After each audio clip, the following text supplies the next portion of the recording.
Hello friends, welcome back to the another video lecture of software engineering subject. In today's video lecture, we will discuss a topic, use case diagram. This is a very familiar topic to all of us. You have already made use case diagram for your design engineering subject. So all of you know that in use case diagrams there will be class diagram, synchronous diagram, state diagram. So in today's video lecture we will discuss what is use case diagram and what is the purpose of use case diagram. So first of all we will know about the introduction of use case diagram. Use cases are the description of the functionality of a system from a user's perspective. In it we will know which functionalities are provided by the system, and we will know each and every functionality from the user perspective, means how user can interact with the system and what are the actions they can perform with the each and every function.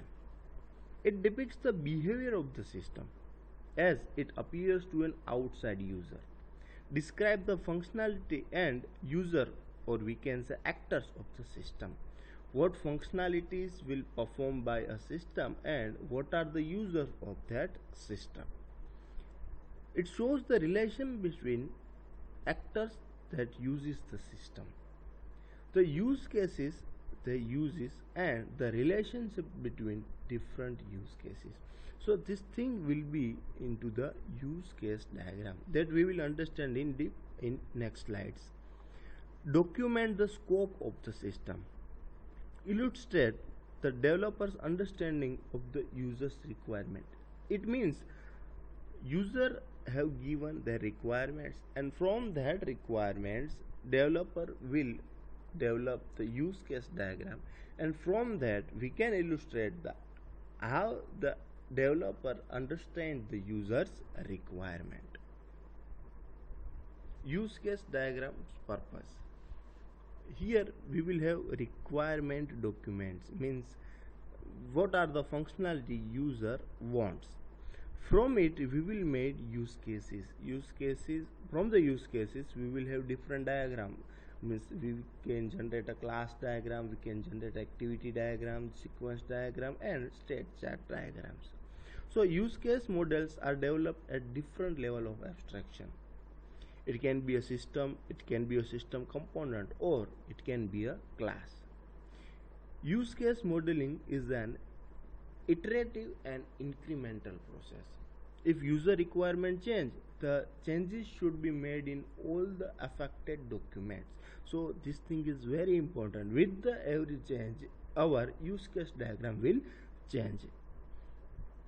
Use case diagram basic UML notation. Use case.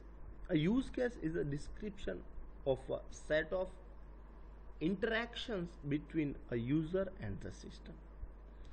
Components of the use case diagram will be actor, use case, system boundary and relationship.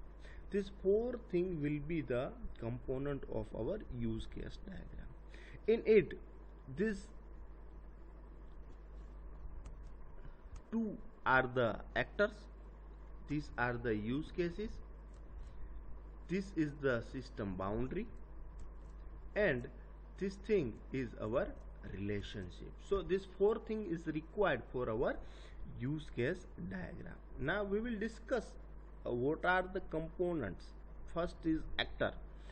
An actor is a someone or something that must interact with the system under development. Actors can be human or automated system.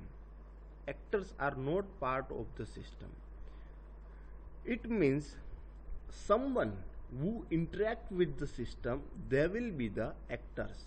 Actor can be human, or it can be a automated system, or it can be a hardware also.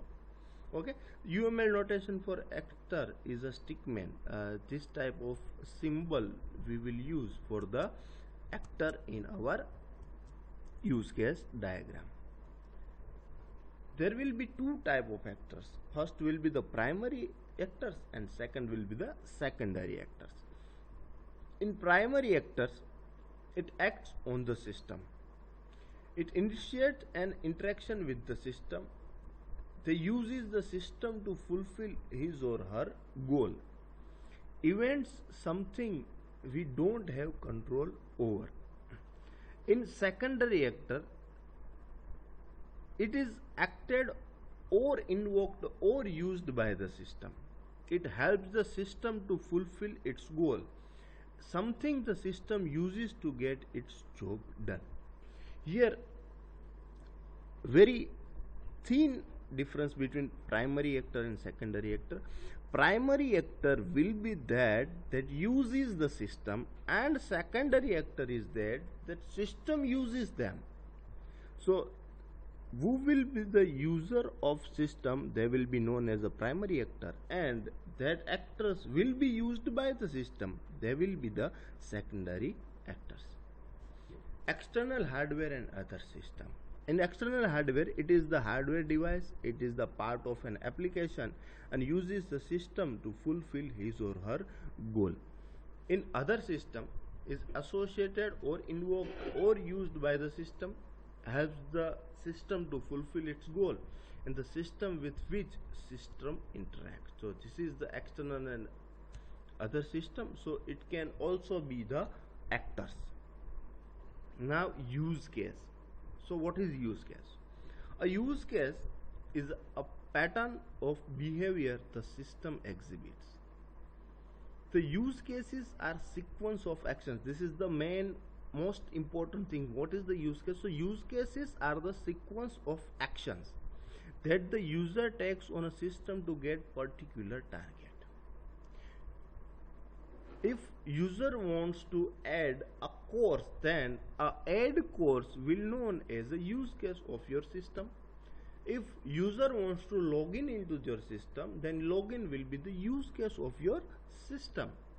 Use cases is a dialogue between an actor and the system. This is the symbol for use cases. Now third component is system boundary. It is shown as a rectangle, this type of rectangle. It helps to identify what is external versus internal and what the responsibilities of the system are. Here in outside environment there will be actors, and into the system boundary there will be use cases. So it helps to identify what is external versus internal, what are the actors and what are the use cases. Now our next component is relationship. Relationship is an association between use case and actor. How use can interact with the system, how user interact with the use cases, that will be known from the relationships. There are several use case relationships. First one is include, next extend, association, dependency and generalization. So this type of symbol will be used for include relationship. This type of symbol will be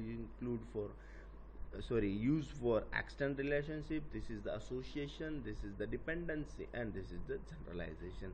We will know about the include relationship. Include relationship insert additional behavior into a base use case.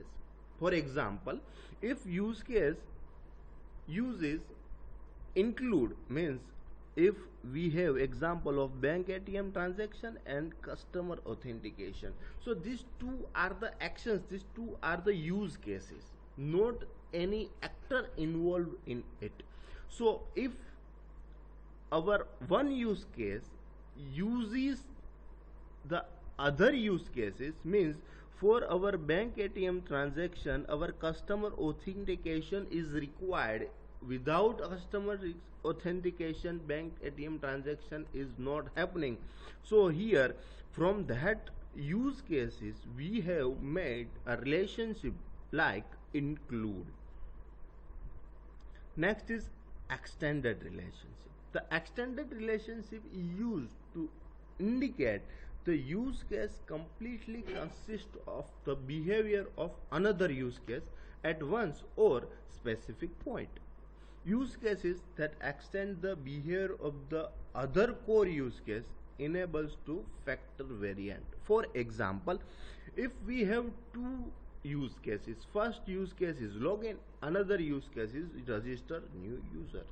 So after register new user we can log in. So register new user extending the login module login use case here. So we can use our extend relationship between these two use case or two functions. So this is it for use case, basic of use case, how we can use cases and what is the purpose of use cases.